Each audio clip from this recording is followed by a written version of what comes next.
दोस्तों नमस्कार। आज अनुस्वार मंच पर एक नई प्रतिभा, एक बहुमुखी प्रतिभा के धनी अंबिका दत्त जी उपस्थित हैं और उनसे हम आज उनकी साहित्यिक यात्रा की पड़ताल करेंगे। स्वागत है अंबिका दत्त जी, नमस्कार। नमस्कार नमस्कार नमस्कार संजीव जी, नमस्कार। कैसे हैं? सबसे पहले मैं तो आपको ठीक हूँ। धन्यवाद कि आपने कम समय में ही समय की सूचना पर हमारा प्रस्ताव स्वीकार कर लिया।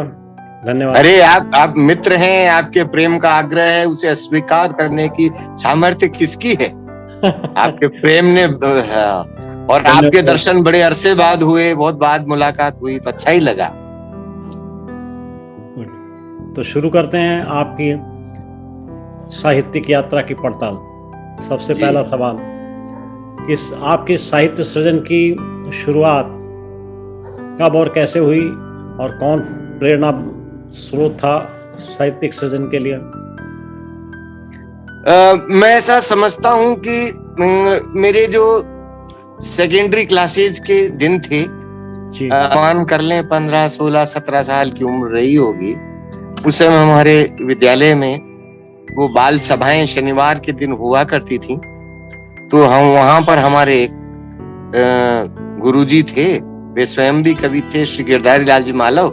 तो उनके मित्र भी आया करते थे उन बाल सभाओं में। दुर्गादान सिंह घोड़सरी के कवि कविता पाठ किया करते थे। हमारे मन में भी इच्छा रहती थी कि कविता हम भी कर सकें या न कर सकें, ऐसी कुछ अस्पष्ट सी इच्छा रहती थी। तो एक बार वार्षिकोत्सव पर हर बार प्राय नाटक होता था। तो हमने गुरुजी से, मालव साहब से कहा कि गुरुजी नाटक तो होना चाहिए। तो उन्होंने जो नाटक करने के इच्छुक लोग थे, विद्यार्थी, उनको एक एक कमरे में बुलाया और सबसे पूछा कि भाई तुम महिला का पात्र करने को राजी हो? तो सबने मना कर दिया। और बाद में उन्होंने कहा महिला कोई बनना नहीं चाहता। तो उन्होंने कहा कि नाटक नहीं हो सकता भाई, तुम में से कोई महिला बनना नहीं चाहता। तो उस दौरान मुझे स्मरण आता है कि किन्हीं प्रभावों के तहत मैंने अपनी उस 64 पृष्ठ की जो किताब, वो डायरी हुआ करती थी उस दिन, उसमें एक रात को बैठकर एक ऐसा नाटक बनाया जिसमें एक भी महिला पात्र नहीं था। अरे वाह! हाँ, मैंने उस समय बनाया और वो उनको दिखाया। तो उन्होंने कहा, अरे वाह लड़के, तेने ये कैसे लिखा? मैंने कहा गुरुजी लिख दिया मैंने तो। और वो हुआ भी, फिर उसका मंचन भी हुआ विद्यालय के स्तर पर। तो मुझे लगता है कि वो पहली रचना मेरी रही होगी। उसके बाद फिर मैं कुछ कविता ऐसा लिखने लगा। हमारे उन गिरधारी लाल जी मालव ने कहा कि ये तो कविता हो गई, और वो राजस्थानी में थी तो राजस्थानी में कविता हो गई। उसके बाद सिलसिला चलता रहा और सन 1977 में मुझे स्मरण आता है कि मेरी कविता राजस्थान साहित्य अकादमी की पत्रिका मधुमती में छपी। मुझे जयपुर, उस समय केवल जयपुर की आकाशवाणी होती थी, वहां से आकाशवाणी पर कविता पाठ के लिए बुलाया गया और बस ये सिलसिला चल पड़ा। और आप तो जानते ही हैं कि इसमें वन वे ट्रैफिक है, लौटना बड़ा मुश्किल होता है। अब चाहकर भी आदमी कोशिश करके कविता से छुटकारा नहीं पा सकता। कोशिश करके कविता कर तो सकता है, लेकिन कविता से छुट्टी नहीं पा सकता। नशा है, नशा। नहीं, आप करके देख लो कोशिश, आपको छोड़ेगी नहीं कविता। हम तो कोशिश क्या करें, हम तो कविता की नदी की धारा में ही बह रहे हैं। आप सही कह रहे हैं, उसके अलावा कोई रास्ता नहीं है। तो बस चल पड़ा सिलसिला। फिर मित्र मिलते गए, सोबत, संगत, सानिध्य, अध्ययन की पुस्तकों का अध्ययन, अपने साहित्यिक मित्र, उनके प्रभाव से चलता रहा सिलसिला, आज भी जारी है।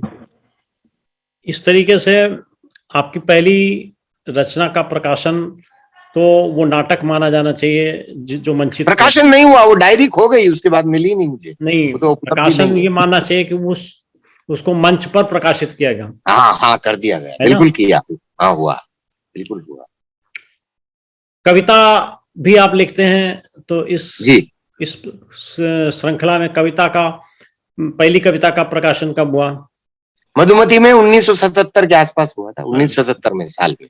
क्या याद होगी या आपकी एक्सेस है, आपकी पहुंच में हो तो हम सुनना चाहेंगे।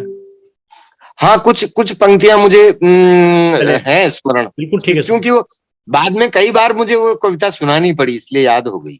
अरे वाह। हाँ तो हाँ, तो वो उसकी कुछ पंक्तियां मुझे याद हैं, तो मैं इरशाद। आपको सुनाता हूँ जी। कि रेत उड़ती है, रेत तपती है, रेत जलती है, रेत सब कुछ सहती है, फिर भी कुछ नहीं कहती है। रेत सब कुछ सहती है, फिर भी कुछ नहीं कहती है। कारण शायद कुछ लोग जानते हो, हर रेगिस्तान के नीचे एक नदी बहती है। जिस दिन वो नदी बहना बंद हो जाएगी, सच मानिए रेत बोलने लग जाएगी। सच मानिए रेत बोलने लग। ये कविता थी उस समय की, छोटी सी कविता।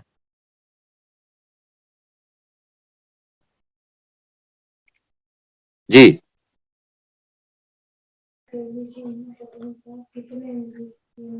जी हाँ। इसके बाद नाटक हो गया, कविता हो गई, फिर अगला हाथ आपने जो है ना कहानियों पर साफ किया। नहीं, मैं लंबे समय तक राजस्थानी और हिंदी दोनों में कविताएं ही लिखता रहा। कहानियां तो बाई चांस नाम के लिए एक आध कोई हो सकती है, बाकी मैं कहानी का अभ्यास मुझसे कभी नहीं हुआ। और यूं समझिए आपके कभी कभार कुछ फुटकर अपनी डायरी में गद्य लिख लिया तो लिख लिया, कोई विचार हो गया, कोई समीक्षा टिप्पणी या कोई ऐसा ही हो गया। लेकिन मैंने गद्य तो दरअसल अभ्यास करने का प्रारंभ जो किया जी। विधिवत, वो सेवानिवृत्ति के बाद किया। आप ओ, देखिए कि मैं पूरे समय कविताएं लिखता रहा। तो कविताएं आप दोनों भाषाओं में लिखते रहे हैं ना? हाँ, हिंदी और राजस्थानी दोनों में लिखता राजस्थानी रहा। दोनों में। जी जी जी जी तो जी। क्या ऐसा होता था कि एक कविता हिंदी में लिखी और फिर उसी को राजस्थानी में लिखी, या अलग अलग? ये सवाल मुझसे आप ही नहीं कर रहे, कई बार किया गया। और मुझे लगता है कि हर उस लेखक से ये सवाल किया जाता होगा जो दो भाषाओं में लिखता है, और जिनमें एक भाषा उसकी मातृभाषा या लोक की स्थानीय भाषा होती है और दूसरी उसकी ऑफिशियल लैंग्वेज होती है। तो मैं राजस्थान के हाड़ौती अंचल का रहने वाला हूँ, जी और हाड़ौती में ही कविताएं लिखता हूँ राजस्थानी की। जी। और हिंदी में तो हमारी वो भाषा है ही। तो लेकिन मुझे ऐसा लगता है, ये सवाल मैंने भी अपने आप से कई बार किया, क्योंकि इस सवाल का सामना तो कई बार लोगों ने पूछा तो करना पड़ा। तो मुझे जो उत्तर मिला, मुझे लगता है कि मुझे क्या दरकार थी, क्या जरूरत थी कि मैं राजस्थानी में लिखूं और उसे हिंदी में न लिखूं, और क्या मैं हिंदी में लिखकर राजस्थानी में अनुवाद करके उसे राजस्थानी की कविता कह सकता हूँ, या राजस्थानी की कविता को हिंदी में अनुवाद करके हिंदी की कविता कह सकता हूँ। तो मुझे लगा कि ऐसा करना, अनुवाद को अनुवाद ही कहना चाहिए। राजस्थानी की कविता राजस्थानी की कविता होगी, लेकिन जिस परिवेश में हम रहते हैं, जिस लोकेल में हम रहते हैं, जिस स्थानीयता में हम रहते हैं, वहां की बहुत सारी चीजें होती हैं।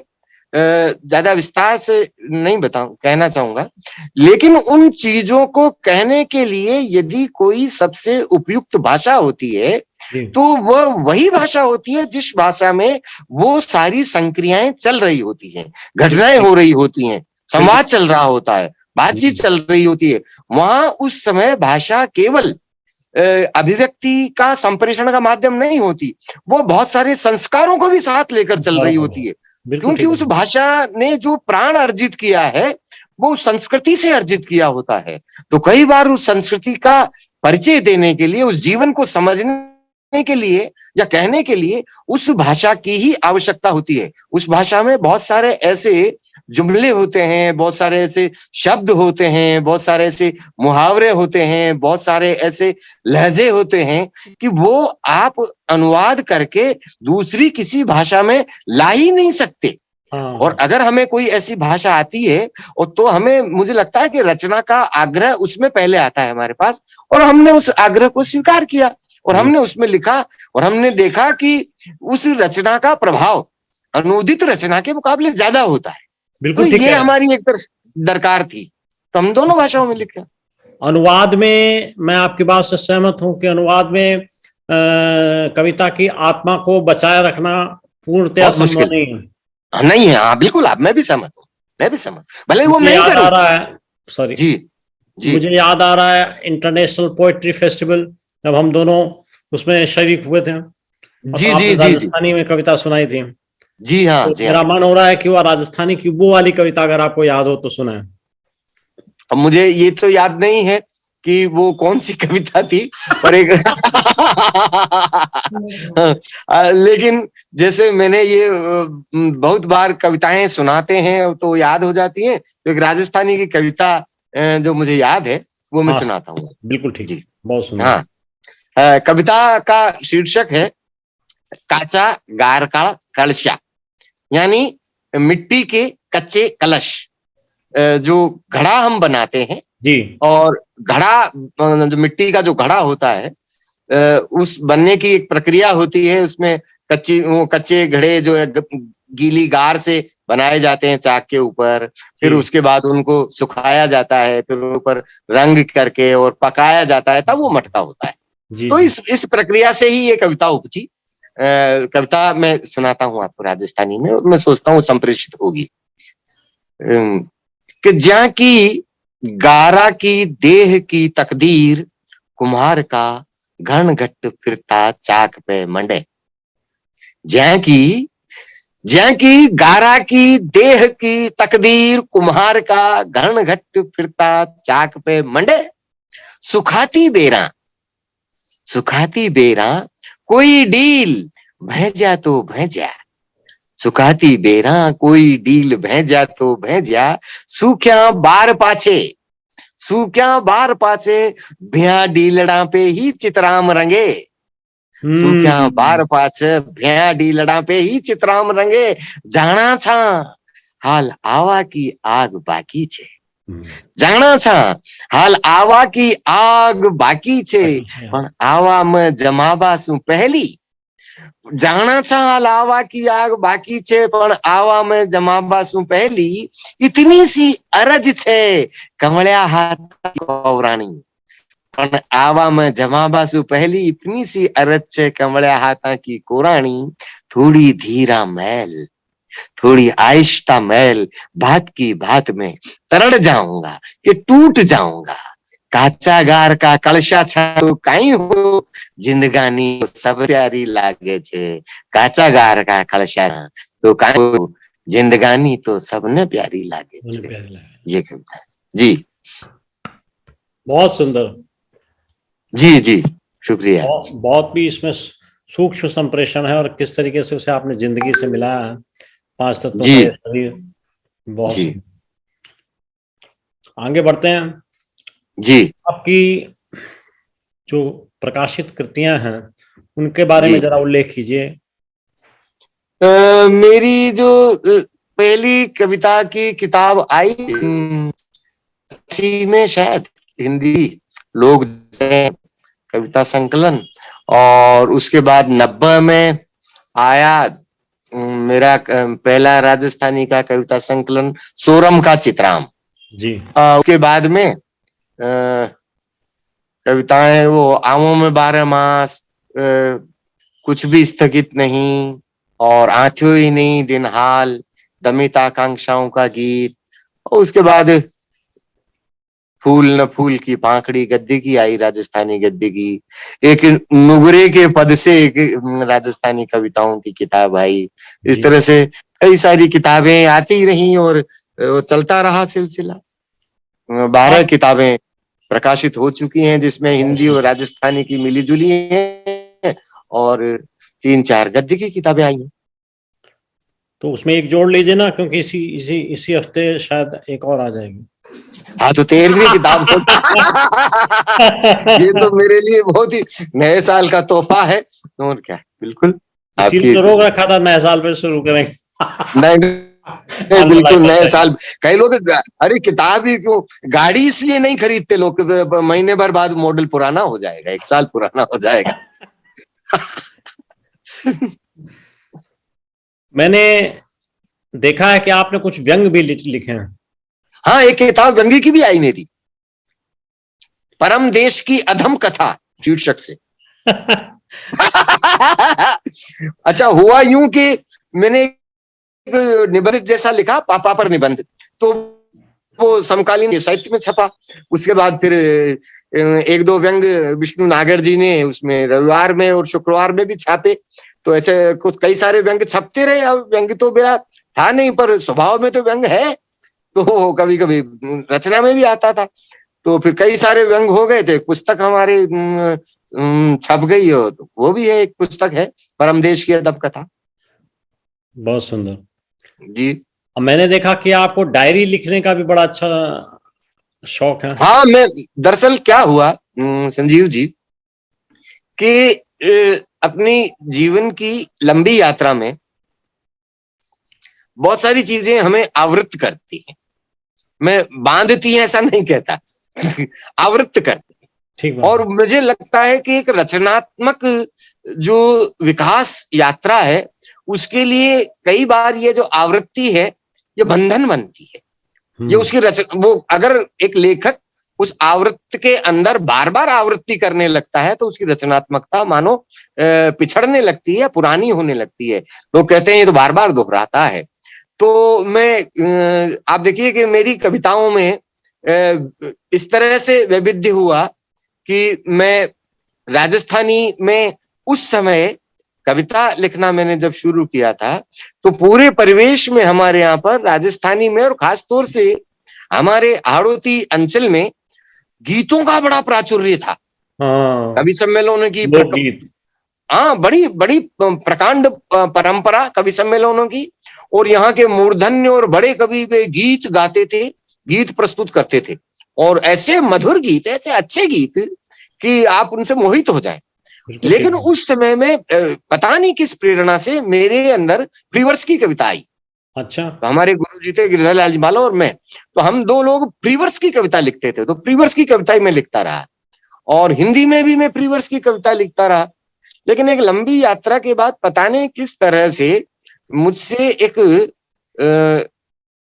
छंद, वो भी पारंपरिक छंद नहीं, पता नहीं कैसा छंद, उसमें मैंने लगभग 100-125 नुगरे के पद लिखे। अरे वाह। नुगरा, हाँ नुगरा, नुगरा माने आप आपके यहाँ पता नहीं, हिंदी में तो नुगरा शब्द नहीं है, हिंदू में शब्द है निगुरा, यानी जिसका कोई गुरु न हो। हाँ। लेकिन राजस्थानी में हमारी तरफ नुगरा उसको कहते हैं जो एहसान फरामोश होता है।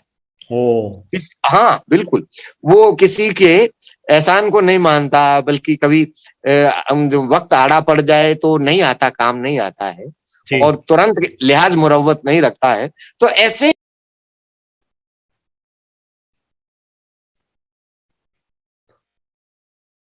आवाज बंद हो गई।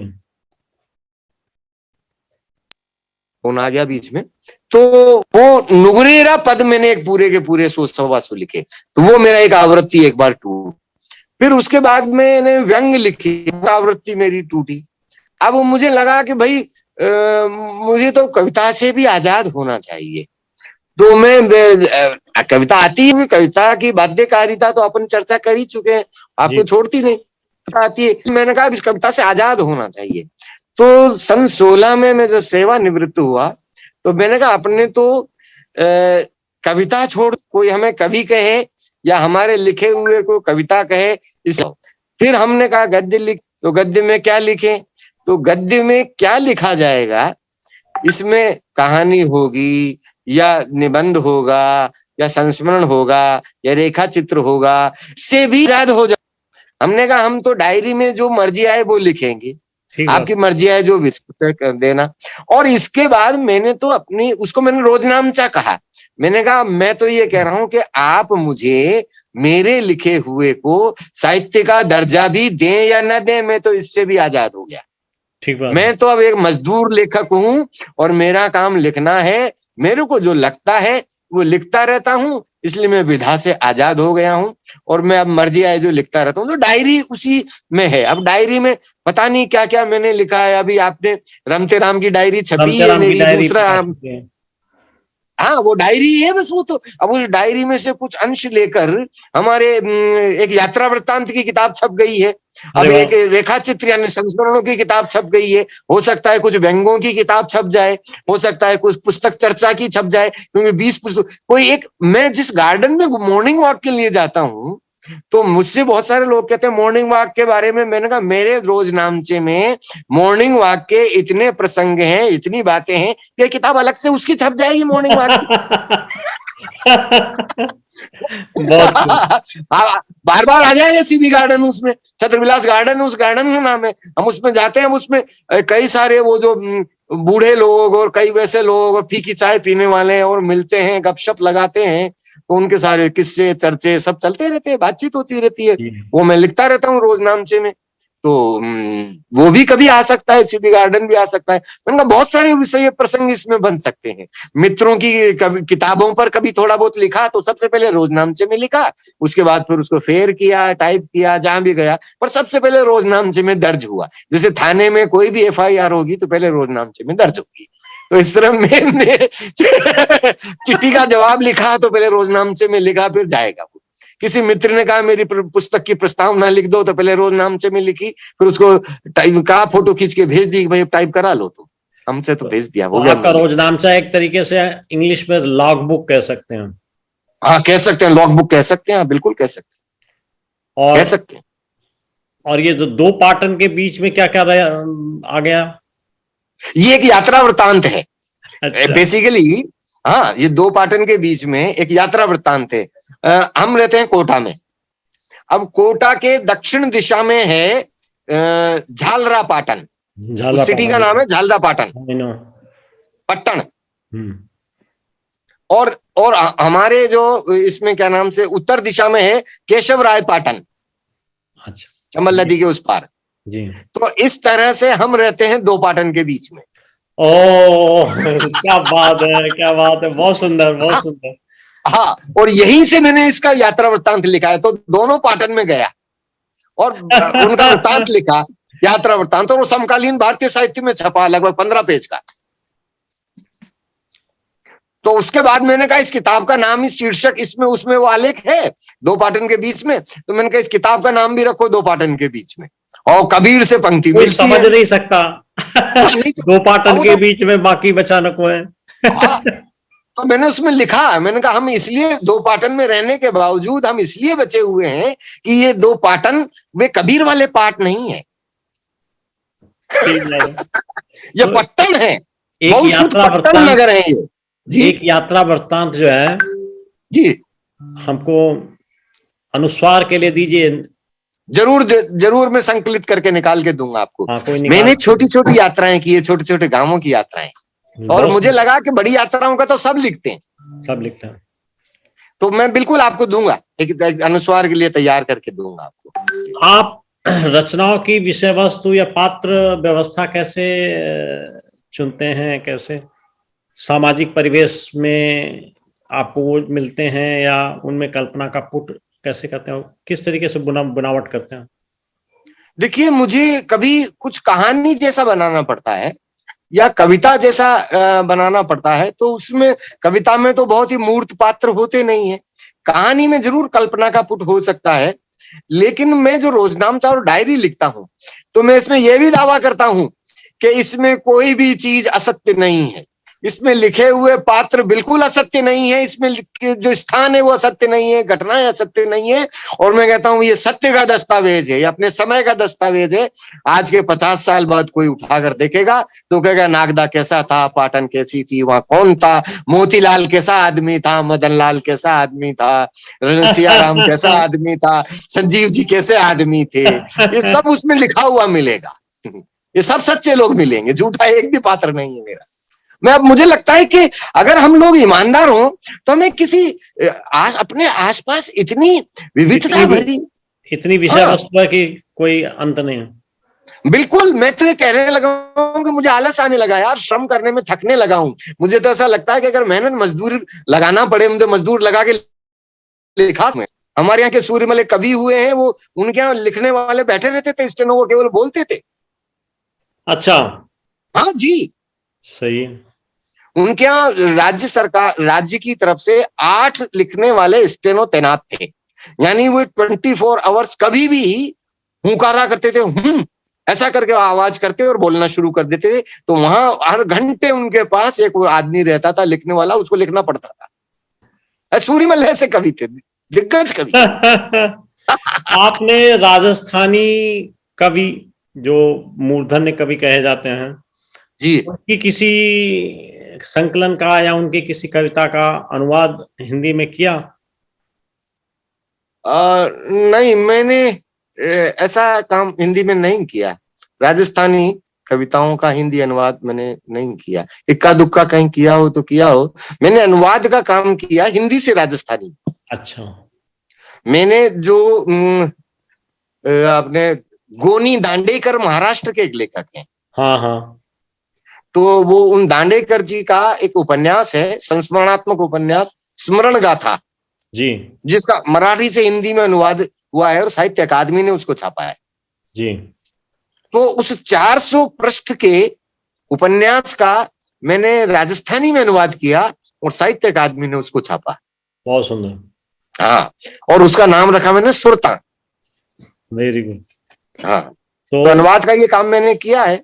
और अनुवाद का काम मुझे लगता है कि जो स्थानीय भाषाएं हैं उनसे हिंदी में किया जाना बहुत जरूरी है, बहुत जरूरी है। क्योंकि हाँ, क्योंकि हिंदी उससे समृद्ध होगी। बिल्कुल ठीक कह रहा हूँ जी, बिल्कुल ठीक कह रहा हूँ। मैं भी आपको एक छोटी सी किताब भेजता हूँ। जी भेजिएगा जरूर।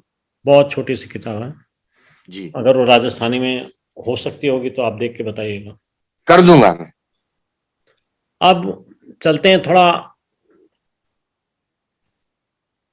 कौन सी रचना आपको सबसे ज्यादा, या कौन सी संकलन पुस्तक कौन सी सबसे ज्यादा रुचि में है, या जिसको आप सर्वश्रेष्ठ मानते हैं, यदि क्या प्रभावित किया मेरी या पढ़ी हुई मेरी दूसरे लेखकों की? आपकी? ना ना, मेरी तो, मुझे तो अब तो मेरी तो बिल्कुल अच्छी नहीं लगती है इन दिनों। तो मैं सोच रहा हूँ कि रियली मजाक, मुझे अपनी और मुझे तो दोबारा प्रूफ देखने में जान निकलती है कि फिर पढ़नी पड़ेंगी यार। और आप जो है प्रूफ भेज देते हो, मैं कहता हूँ फिर पढ़नी पड़ेंगी ये मुझे। हालांकि लोग पढ़कर कहते हैं अच्छा लिखा है, ठीक लिखा है, बढ़िया लिखा है। कोई तो ऐसी लेकिन रचना जिसपे आपको प्रशंसा मिली हो, बहुत जिसपे कई आपको दाद दी हो लोगों ने और बहुत हाँ उसके बारे में सराहा हो? हाँ, जैसे मैंने एक निबंध था मेरा, पापा पर निबंध, वो निबंध जो है वो उसकी कई लोगों ने प्रशंसा की। मेरी कई कविताओं की कई लोगों ने प्रशंसा की। अब चूंकि मैं एक ऐसा समझ लीजिए कि मजदूर किस्म का लेखक हूँ, तो मैं जैसे लिखता रहता हूँ, तो बहुत सारा लिखा मैंने। आप देखिए 10-12 जो किताबें हैं उनमें 9-10 कविताओं की किताबें हैं, और किताबों में छपने के अलावा भी तो बहुत सारी कविताएं बची ठीक रहती बात हैं। है। तो इतनी कविताएं लिखती है, अब तो मुझे लगता है किस पर कविताएं लिखूं। कोई चर्चा होती है, इस पर वो लिखी हुई है ना कविता, मैंने लिखी हुई है। और फिर कई पर लिखता है, इसमें बहुत सारे लोगों ने लिख दिया, अब अपन कविता लिखकर क्या निहाल हो जाएंगे। तो अब मुझे तो ऐसा लगता है कि अब तो अपना रोजमर्रा की बातें, रोजमर्रा का किस्सा लिखते रहो। तो मैं अब रोजमर्रा की चीजों में मजा लेता हूँ। हालांकि मुझे मेरी कुछ संकलन, आप देखिए कि मेरे 2 संकलन है, एक राजस्थानी का और एक हिंदी का। तो राजस्थानी का जो संकलन है थ्यो ही नहीं दिनहाल, उसको केंद्रीय साहित्य अकादमी का पुरस्कार मिला और उसकी चर्चा भी ज्यादा हुई, उसको लोगों ने हाथों हाथ लिया। उसकी कविताएं, उसमें मेरी प्रमुख प्रतिनिधि कविताएं हैं। और इसी तरह जो मेरा आवों में 12 मास हिंदी का कविता संकलन है, उसको राजस्थान साहित्य अकादमी का सर्वोच्च मीरा पुरस्कार मिला। उसमें भी बहुत सारी कविताएं। लेकिन पिछले दिनों मेरे एक मित्र मुझे कह रहे थे कि जो बहुत कम चर्चित मेरा एक वो किताब है, दमित आकांक्षाओं का गीत। दमित आकांक्षाओं का गीत, हाँ, एक मेरा संकलन है। वो बता रहे थे उसमें आपकी कई कविताएं अच्छी हैं, तो मुझे लगा कहाँ बहुत अच्छी है। अभी मेरा नया कविता संकलन आया, नादान आदमी का सच, तो परसों ही हमारे मित्र कवि दुर्गादास सिंह कह रहे थे पढ़कर कि इसमें बहुत अच्छी कविताएं हैं उसकी। मैंने कहा मुझे तो अब ये बिल्कुल भी गलत फहमी या गुमान नहीं है कि मैं कोई अच्छी कविताएं लिख सकूंगा। लिख दी मैंने, लिखनी थी जो, और अच्छी हैं तो अच्छी हैं। तो मुझे कुछ कविताएं अच्छी लगती हैं और बार बार जिनको बोलना पड़ता है वो याद भी हो जाती है। बाकी मुझे तो कई बार ऐसा भी लगता है, माफ करिएगा संजीव जी प्रसंग से थोड़ी बात, कि मैंने शायद ऐसी कविता भी लिखी मैंने जिसमें वो जो कविताएं हैं, क्योंकि अधिकतर कविताएं या तो किसी पत्र पत्रिका में छप जाती हैं या कहीं अखबार में वो संकलन में आ जाती हैं, और या फिर कभी आप सुना देते हैं, लेकिन उसके बाद भी कुछ कविताएं बची रह जाती हैं। सबको इकट्ठा करके एक नया संकलन बनाइए। वो भी करूंगा, हाँ बिल्कुल। लेकिन मुझे लगता है कि वो कविताएं हमसे पूछती हैं कि आप ये बताओ हम कविता भी हैं या नहीं है, और अगर नहीं है तो फिर आपने लिखा क्यों हमको, और और अगर लिखा तो फिर, अगर कविता नहीं थी तो इसमें रख क्यों रखा है, हटा क्यों नहीं देते हमको, मिटा क्यों नहीं देते हमको। तो मुझे लगता है कि वे बिल्कुल मासूम बच्चों जैसे रचनाएं हैं। और आपने सही कहा कि वो सारी रचनाएं संकलित कीजिए और किताब का नाम दीजिए टुकड़े टुकड़े गीत। और टुकड़े टुकड़े गीत, तो किताब आपको मैं भेज दूंगा, पांडुलिपि शीर्षक संकलन संपादन आप कर लीजिए। हाँ, टुकड़े टुकड़े गीत हो, या अनाथ बच्चों की कविताएं हैं, या अनाथ कविताएं, या बेचारी वैसी कविताएं। मुझे कई बार लगता है मैंने ये कोई अनाथ है क्या, जो बड़ी कविताएं हैं, प्रशंसित कविताएं, उनको तो सब हम सराहते हैं। तो मुझे लगता है कि हमें उन कविताओं को एक बार देखना चाहिए, देखना चाहिए, क्योंकि उन कविताओं का असली रूप तो अनछुए गीत है ना। हाँ, नहीं, बल्कि मैं ये भी मानता हूँ संजीव जी, ये विचार बिल्कुल भिन्न हो सकता है कि आप जिन कविताओं को ये मानते हैं कि अच्छी कविता है, या आपके मित्र, समीक्षक मित्र सराहते हैं जिन कविताओं को कि अच्छी कविताएं हैं, वे अच्छी कविताएं तो कोई पुष्प है, फल है, पेड़ है, लेकिन उन कविताओं को भी तो आप याद करिए जो इन कविताओं को लिखने के लिए खाद बनी। अगर वो उन कविताओं का आप अभ्यास नहीं कर रहे होते तो ये कविताएं कैसे लिख सकते थे? कैसे लिख सकते थे? वो अभ्यास की कविताएं हैं, वो खाद है, आपकी कविताओं की खाद है वो। हाँ। उनको हम नहीं भुला सकते। तो इसलिए उन कविताओं के बाद इन कविताओं को खाद से बढ़ा करके लता के रूप में ले आइए ताकि वो आपके पेड़ों के साथ लिपट के चलें। बिल्कुल बिल्कुल, जरूर मैं लेकर आऊंगा। जरूर, आपने अच्छा सुझाव दिया है और इससे मुझे प्रकाश मिला, और मैं आज ही अपनी उन कविताओं को कहूंगा कि बच्चों तुम्हारा भी दिन फिरने वाले हैं, तुम परेशान मत। आप हमारे एक बड़े प्रसिद्ध व्यंग्यकार हैं प्रेम जन्मेजय जी। जी जी, उन्होंने भी कुछ कविताएं लिखी थी, लेकिन कविताएं प्रकाशित नहीं हुई। हमने कहा क्या जुल्म कर रहे हैं आप, आपको क्या अधिकार है कि जो आपने लिखा और उनको उसको आप संकलित नहीं कर रहे हैं। बिल्कुल आप सही कह रहे हैं, आप क्या अधिकार है, क्या अधिकार। तो इसलिए उनको लाइए। फिर उन्होंने बड़ी मेहनत करके सब इक्कठा करके हमको हाँ, तो ये कविताओं का मानवाधिकार है। बिल्कुल मानवाधिकार हनन आप नहीं कर सकते हैं। बिल्कुल आप सही कह रहे हैं। उन बच्चों को लाइए, उजाले में बिल्कुल लाएंगे, उनको प्रकाश में लाएंगे। अच्छी है, बुरी है, छोटी है, कोई नहीं, कौन तय कर सकता है, इसका निर्णय पाठक करेगा। हाँ, आप कौन होते हो कहने वाले? नहीं, बिल्कुल बिल्कुल, आपको तो सेकुलर अंदाज में सब कुछ सामने रख देना चाहिए, सामने रखना चाहिए। मैंने एक कविता बुरी कविताएं भी लिखी हैं। कविता का शीर्षक है बुरी कविताएं। तो उसमें सवाल यही है कि भाई कौन तय करता है कि ये कविता अच्छी है, ये बुरी है, और कैसे तय करते हो कि ये अच्छी है, बुरी है। हर आदमी के लिए कोई कविता अच्छी हो सकती है, बुरी हो सकती है। बल्कि मेरे खुद के लिए सुबह जब मेरा मूड खराब था, मैंने कविता पढ़ी तो मुझे अच्छी नहीं लगी, और शाम को मैंने सोचा बुरी तो नहीं है। जय हो। नहीं, इसका मतलब अच्छी और बुरे का जो फैसला होता है। अब थोड़ा साहित्येतर बात करते हैं। साहित्य के अलावा जी और कौन कौन सी हॉबीज या अभिरुचियां हैं आपकी? ये एक से फुर्सत मिले तो दूसरी पालें। मैंने लिखा है कविता में कि ये जो कविता है ये लपलपाती हुई आती है, ये सर्वभक्षणी है, आपको समूचा निगल जाना चाहती है। ये जो आती है ना कविता, आपके लिए आपको छोड़ती नहीं, बसती नहीं, आपके दिमाग में चलती रहती है हर समय। लेकिन इसके अलावा जो रुचियां हैं उन रुचियों में मुझे मैं कोई परफेक्शन तो नहीं, लेकिन मुझे संगीत भी अच्छा लगता है। मुझे अपनी जो दूसरी इतर कला विधाएं हैं वो अच्छी लगती हैं। मैं यात्राओं में घूमता फिरता हूँ। मुझे यात्रा में कोई बड़ा वो नहीं चाहिए बहुत बड़ी यात्रा में जाऊं। मैं किसी छोटे गांव में चला जाता हूँ, किसी भी स्थान पर चला जाता हूँ, कहीं भी कोई लोग जा रहे होते हैं, मुझे कई सारे लोग तो यात्रा में ले जाते हैं कि यार आपके साथ बातें करने में मजा आता है। तो मुझे बहुत सारे लोग तैयार रहते हैं कि आप हमारे साथ चलो यात्रा में, तो मैं चल पड़ता हूँ। मैंने कहा क्या दिक्कत है मेरे को। ठीक फिर है। वो अपना वहां मजा करते हैं, मैं वहां घूम फिर कर अपना लिखने की सामग्री जुटा लेता क्योंकि हूँ। लेकिन यात्रा तो उसी को यात्रा है, छोटे गांव की जाए या बड़े शहर की बात बड़े की। गांव की जाए, बिल्कुल बिल्कुल यात्राएं तो यात्रा ही है। तो यात्राएं मेरा शौक है, यात्राएं मैं करता रहता हूँ। और जो मैं इन पिछले दिनों तो मेरे को ऐसा लगता है कि मैं जो विभिन्न प्रकार के भोजन हैं, उन भोजन के स्वादों को भी स्वाद लेकर लिखता हूँ अपने लेखन में। सही। हाँ रोजमर्रा का तो हिस्सा बनेंगे ही बनेंगे ये।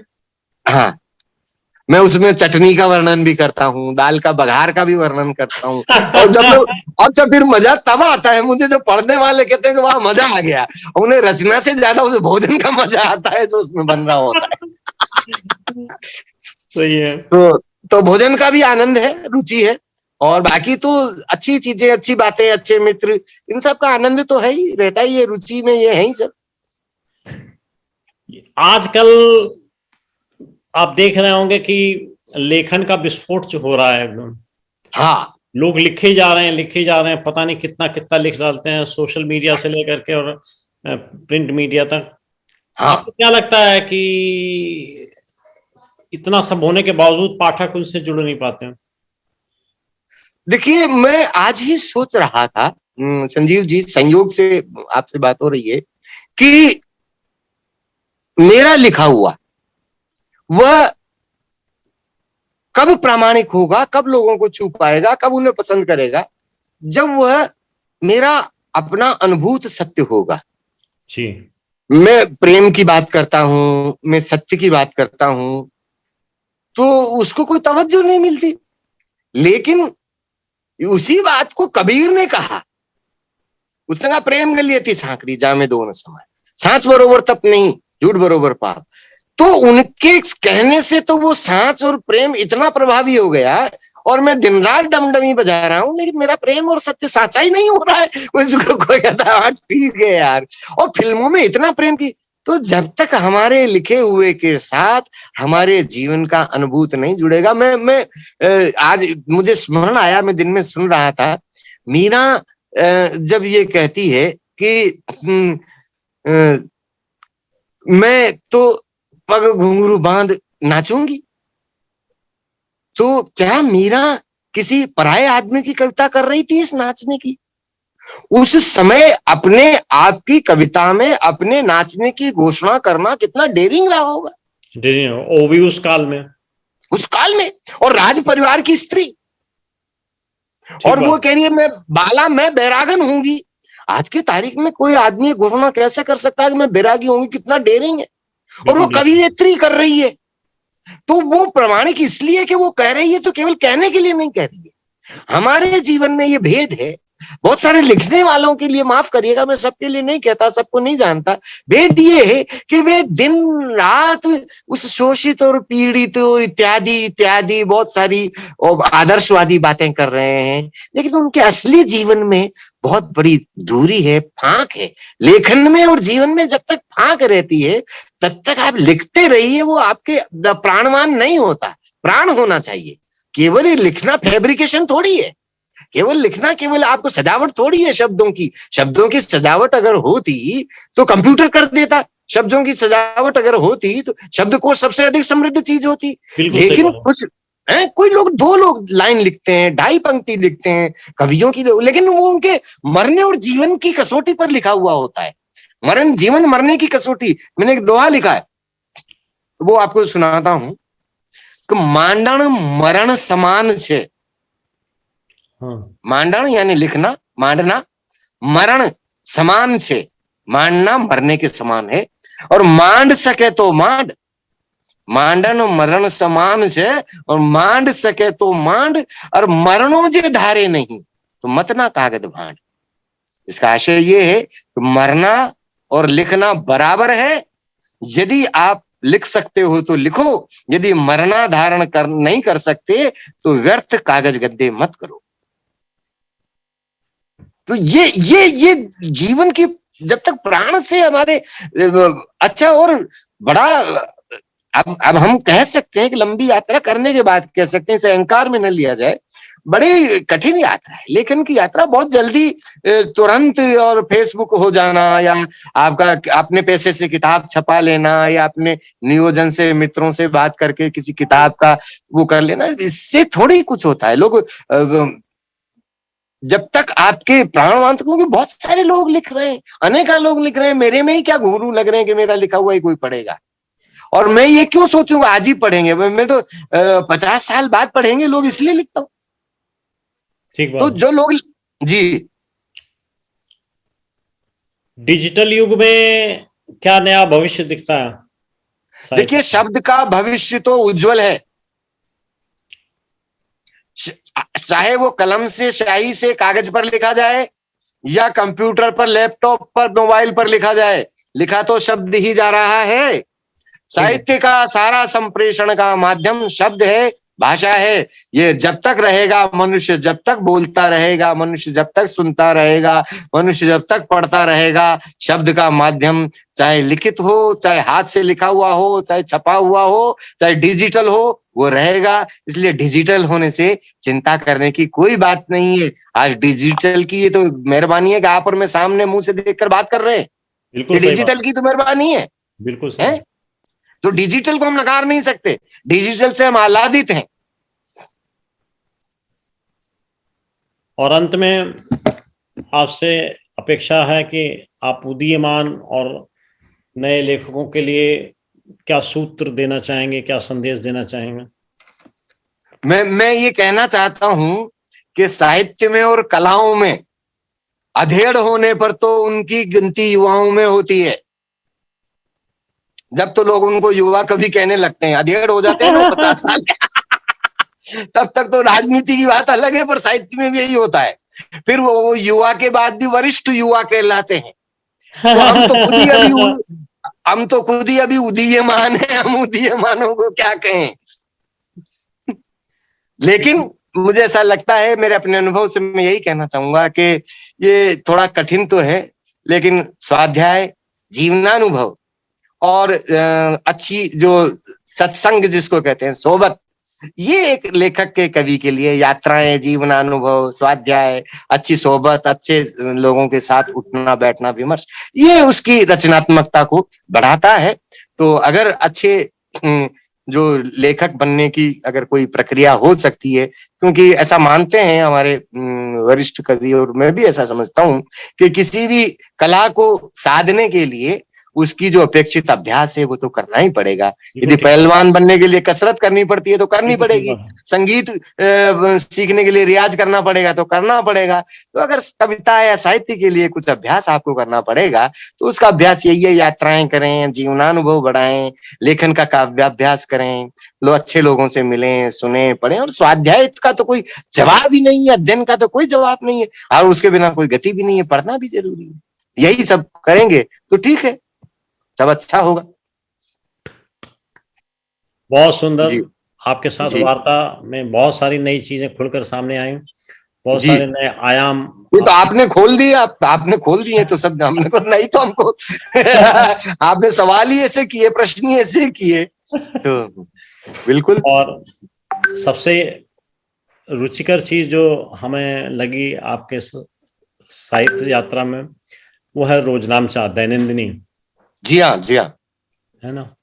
तो ये जो रोजनामचा है आपका, ये आप लिखते रहिए और इसमें से छांट छांट करके संकलन तैयार करते रहिए जी, और हम आपका इंतजार करते रहेंगे। जी जी जी। इन्हीं शब्दों के साथ आज की सभा समाप्त करते हैं और आशा है कि आगे जब जब अनुस्वार मंच पर आपकी आवश्यकता होगी आप इसी तरह से हमें समय देते रहेंगे। बिल्कुल बिल्कुल। धन्यवाद। धन्यवाद। नमस्कार। नमस्कार।